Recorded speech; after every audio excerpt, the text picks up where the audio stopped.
Министрдің орынбасары, айтсаңыз, мына 2023 жылға қарата региондарды өнүктүрүү фонду боюнча чыгымдар маалымат берип кетсеңиз, ушул боюнча мына Ош обласы. Ош областы боюнча жалпысынан 2023 жылда 290 миллион 478,2 миллион сом багытталган. Анын ичинен Нокат району боюнча 24 миллион 540,1 миллион сом багытталган. 24 миллион сом. Да. Нокат району боюнча. Нокат району боюнча. Кайсы тармактарга жумшалган? Ал жерде өзүңүзгө белгилүү алардын наблюдательный совети бар. Анан аткаруу бийлиги ошол акимчиликтерге берилген. Өнүктүрүү фондунда комиссияда кимдер бар? Райондук өнүктүрүү фондуда наблюдательный советтин высший орган болуп райондун акими болуп эсептелинет. Анан өзүнө тиешелүү мурун дирекциясы бар болчу. Азыр бүгүнкү күндө жаңы сунушталган жобонун негизинде райондук фин управление кирип атат дирекциянын ордуна. Анан Сиз айтсаңыз, комиссияны ким, аким түзөбү? аким түзөт. Акимдин астында түзүлгөн комиссия экен, райондук өнүктүрүү Акимдин фонду. астындагы райондук, областтыкы өкүлчүлүктүн алдында түзүлгөн комиссия. Ошондо райондук комиссияга, аким түзгөн комиссияга кимдер киргенге, кимдер кирет комиссияга? Ал жерде райондук акимде ошол экономика тармагын караган мекемелер кирет. Финадел кирет. Финадел кирет, айыл чарбасын. Айыл чарба, айыл өкмөттөрдөн киреби? Айыл өкмөттөрдөн эгер аким туура көрсө.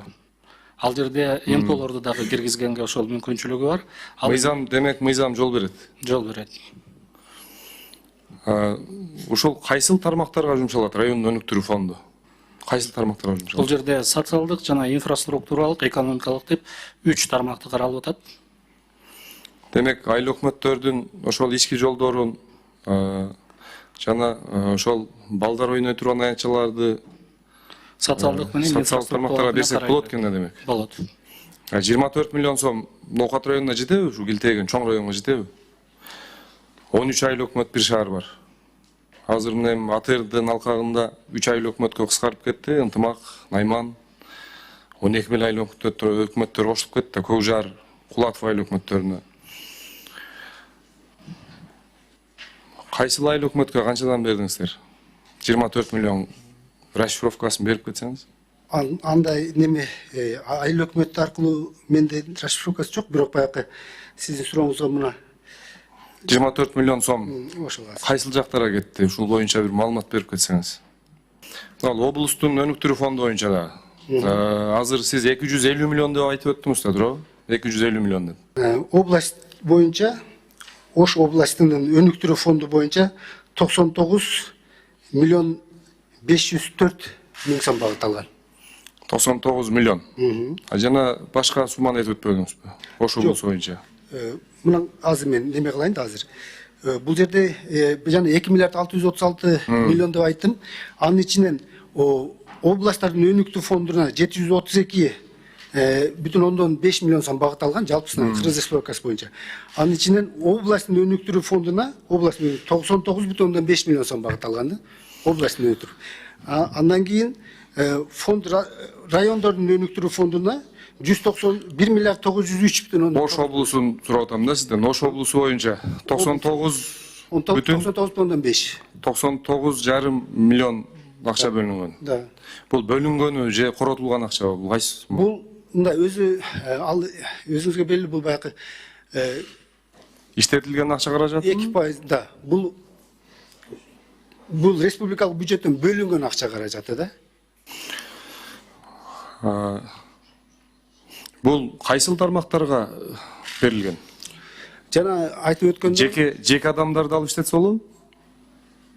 өнүктүрүү фондун эми жеке адамдарга бул жерде эми айтып турат, социалдык, инфраструктуралык жана экономикалык өнүгүүгө, ошол жердин өнүктүрүүгө багытталган же социалдык инфраструктура. Жок, жеке адамдар өзүнө. Жеке адамга Же бир швей ачам десе, же бир бизнес баштайм десе, ушул фонддон алып иштетсе болобу? Рухсат берген. Экономикалык ошол 2% менен азыр сентябрдан баштап ошол жобо күчүнө кирет. Буюрса 2% менен жеке адамдар дагы кайрылса болот. Өзүнүн бизнес планы менен баардык ошол тиешелүү шарттар менен келсе карап беришет да. Демек, жеке адамдар дагы алса болот. 2% менен. 2% менен. Бул боюнча элдерге маалымат толук жеткен эмес да. Ушуну сиздер айылдарга, райондорго ушуну жеткиришиңиздер керек да. 2% менен бир жеке ишкер канча суммага чейин алса болот? Жеке ишкер 5 миллион сомго чейин алса болот.